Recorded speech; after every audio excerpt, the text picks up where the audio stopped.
Olá, meus queridos irmãos. Mais uma vez estamos nos estudos, as nossas reflexões, ainda sobre SOS Família, capítulo 31.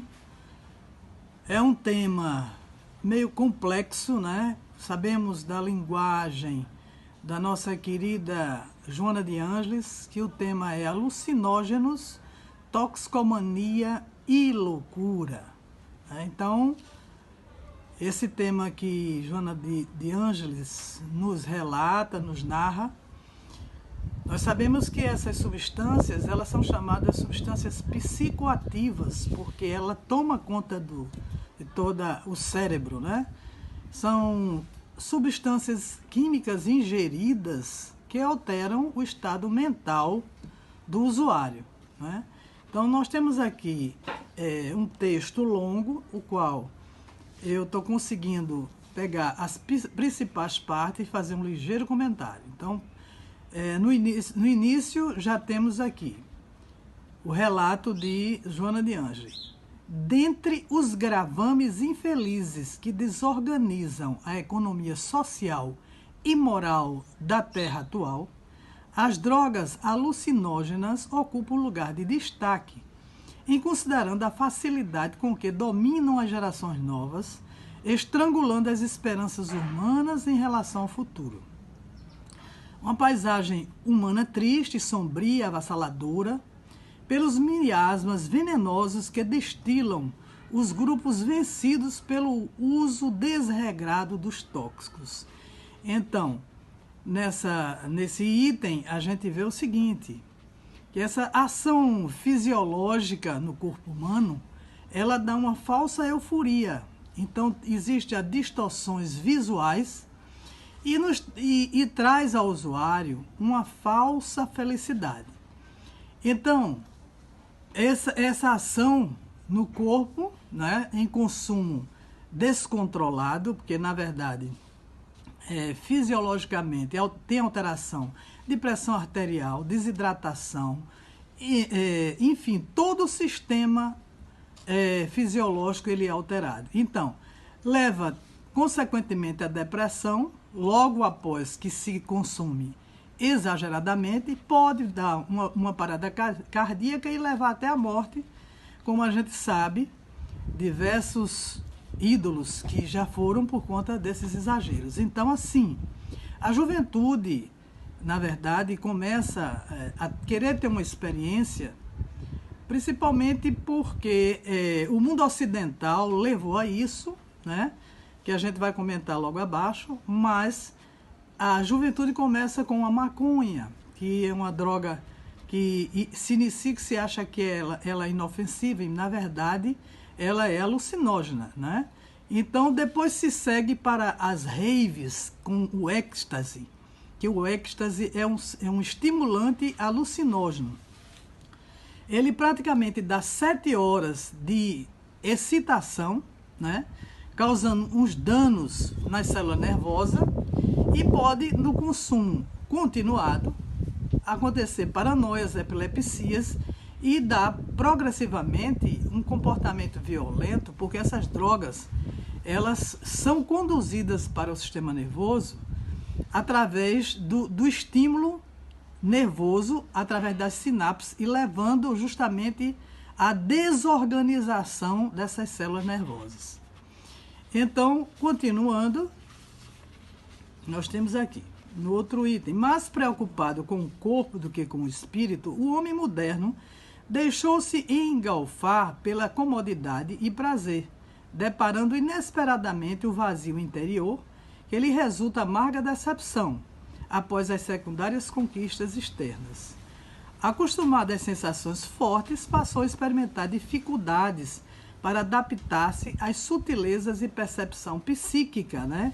Que essas percepções psíquicas são justamente as intuições na percepção espiritual, do que resultariam aquisições, realização transcendente.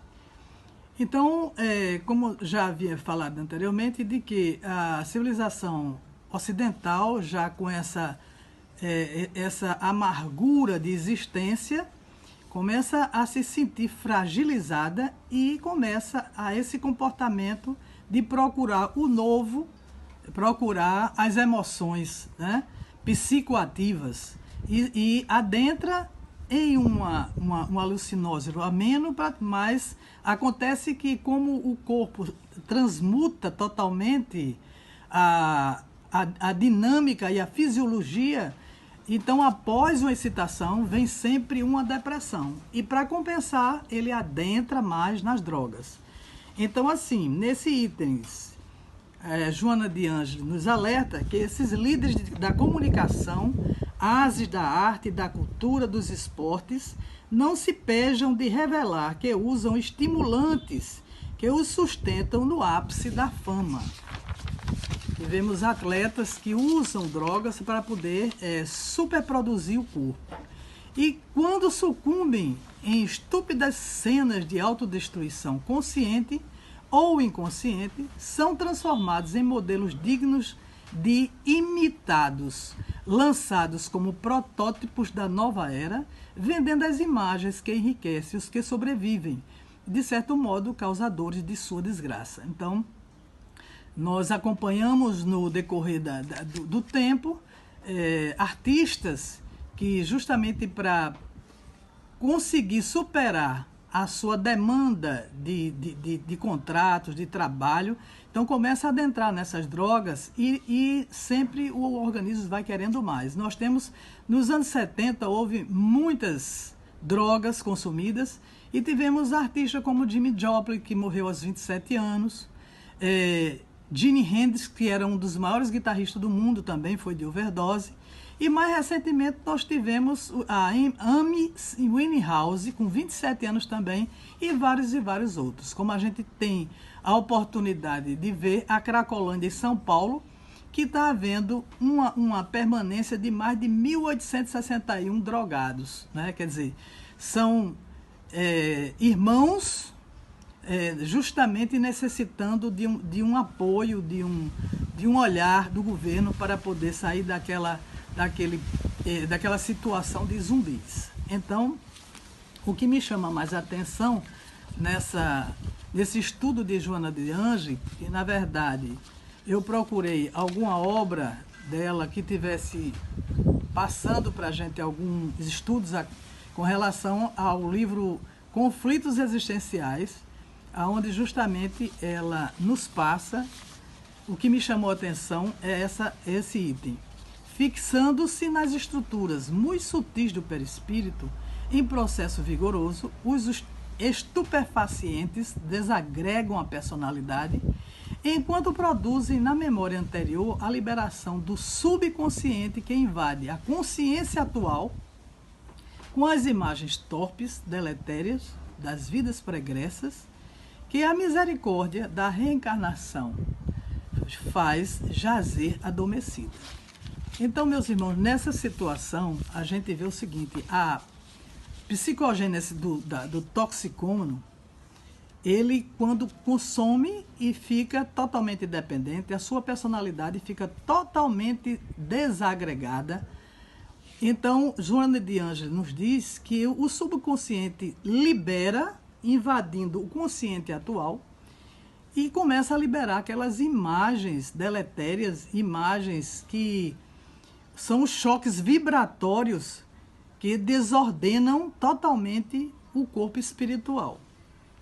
Então, essas imagens infelizes do passado reencarnatório, ela vem à tona, levando justamente o usuário à loucura, sem retrocesso. Então, o que nós vemos na televisão, muitas vezes na Cracolândia, são aqueles nossos irmãos ali, sem sentido nenhum entre um e o outro, só no consumo da droga. Então, espiritualmente, né, esses nossos irmãos, no passado, eles tiveram alguma dependência e se vinculam também no mundo espiritual desses espíritos primários.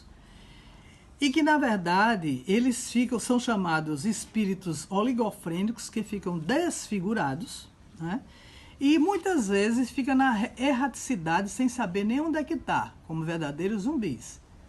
E muitas vezes, com a misericórdia de Deus, de Jesus, ele volta à reencarnação e volta, como a gente tinha dito em capítulos anteriores, filhos deficientes que nascem com a patologia de a síndrome de Down, né?